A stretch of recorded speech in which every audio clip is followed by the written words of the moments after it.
Joe Light Cracks 3. Okay. So, ang details po niya is good for newborn. Nahihiga po siya until 4 years old kasi malapad po siya. Okay. And then mahaba pag nakahiga. And then, lockable po yung front wheels po niya. And then, full canopy. Na-extend po itong canopy niya. Pwedeng cover po, i-fold na ganyan. Pwedeng i-open na ganyan. And then, may zipper siya dito. Okay. And then, big wheels po siya. Jogger stroller. Tatlo po yung wheels po niya. Okay. Ito po yung details po niya. Full details. Yung canopy niya, ayan po. No faded.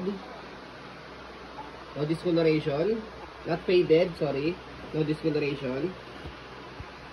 So, may zipper siya rito para kung sakaling gusto nyo i-extend, full canopy, ayan.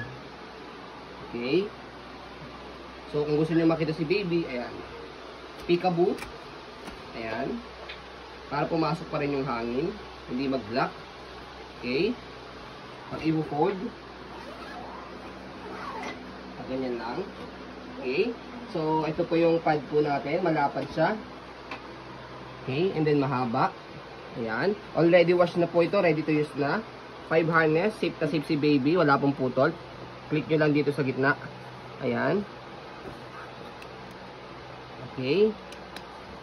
So, later on, mamaya pag pinold po natin, dito, meron siyang hinahatak dito na belt. Okay. Compact folding po siya. Okay. So, ito po yung leg rest niya.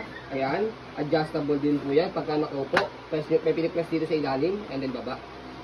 Ayan. Okay. Pag iangat, angat yun ang tungganan. Okay. Sa front handle niya, ayan yung details niya. Okay. So, may button dito left and right.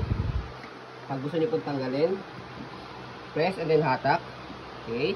So, pwede niyo tanggalin dito yan. Distrap siya. Kung gusto niyo pong labhan. Hindi. Ang purpose nito, sa car seat. Sa car seat yan dito. Kung may car seat kayo na compatible dyan, pwede po. Hindi salpak. Parang pang-lock ng car seat. So, pwede rin nyo siya tanggalin din yan. Diretso na. Slide nyo lang siya. Okay. So, pag nalalagay nyo yung car seat, tanggalin nyo lang to. Tapos, malalak na din yan.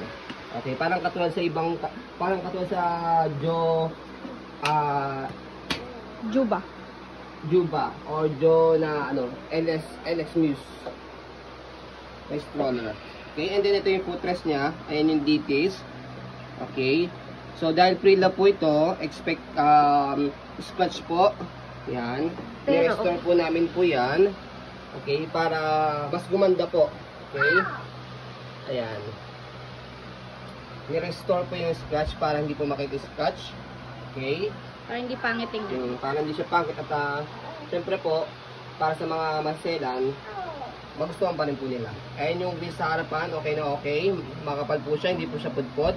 Nag-swivel, easy to maneuver. Kung gusto nyo pong mag-lock siya, baba nyo lang po. Ayan.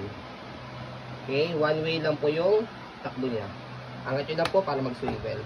Body frame, sa kabilang side, ayan yung details.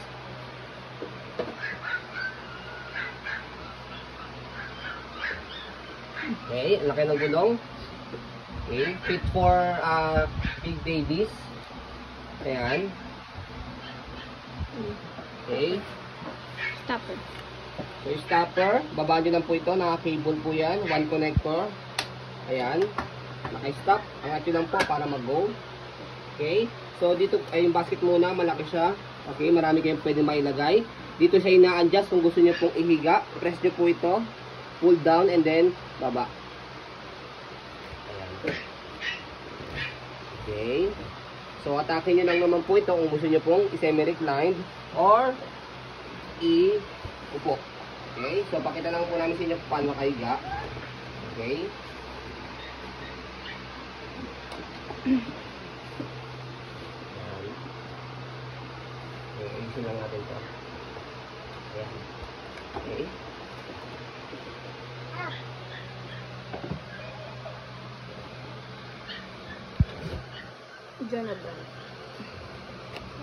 Ganyan siya pag nakahiga. Ayos lang natin yung likod niya para makita nyo po yung pinaka-full details.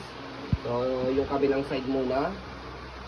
Yan. Ganyan siya pag nakahiga. Yan yung left side. Okay, yung gulong. Wala na problema. Yan yung gilid ng basket, body frame.